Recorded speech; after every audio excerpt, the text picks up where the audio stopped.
Vivre mieux au quotidien, petit pas par petit pas, tester, faire autrement. Conscience et joie avec Stéphanie, thérapeute. Bonjour! Cette semaine, je présente un conte, extrait du livre L'alphabet de la sagesse. Le K comme kaléidoscope. Le titre est Les 6 aveugles et l'éléphant. Autrefois, existait une ville dont tous les habitants étaient aveugles. Un jour, un prince étranger qui traversait le pays s'établit avec sa cour au pied des remparts. Les habitants entendirent bientôt parler d'un animal extraordinaire que montait le prince. Il s'agissait d'un éléphant. Or, il n'existait pas d'éléphant dans leur pays, et ils ne savaient pas ce que cela pouvait être. Les citadins décidèrent d'envoyer 6 d'entre eux toucher l'animal afin qu'ils puissent le décrire à tous les autres.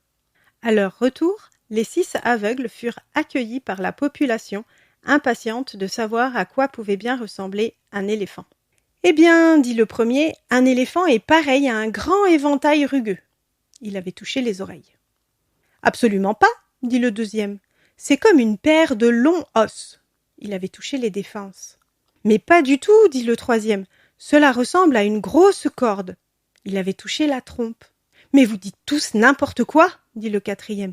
C'est puissant et ferme comme un tronc d'arbre. » Il avait touché les pattes. « Je ne sais pas de quoi vous parlez, dit le cinquième. Un éléphant est semblable à un mur qui respire. » Il avait touché les flancs. « Ce n'est pas vrai, s'écria le sixième. Un éléphant est pareil à une longue ficelle. » Il avait touché la queue. Les 6 aveugles commencèrent à se disputer, chacun refusant d'écouter la description des 5 autres. Les habitants s'impatientèrent, ne sachant pas lequel disait vrai. Dérangé par le tumulte, le prince vint voir ce qu'il se passait. « Sire, dit un vieillard, nous avons envoyé ces hommes découvrir votre éléphant, et chacun nous dit une chose différente. Nous ne savons que penser. » Le prince écouta les 6 aveugles décrire à nouveau l'éléphant. Après un silence, le prince déclara. « Tous ces hommes disent juste et vrai, mais chacun n'a touché qu'une partie de l'animal, et ne connaît donc qu'une part de la vérité.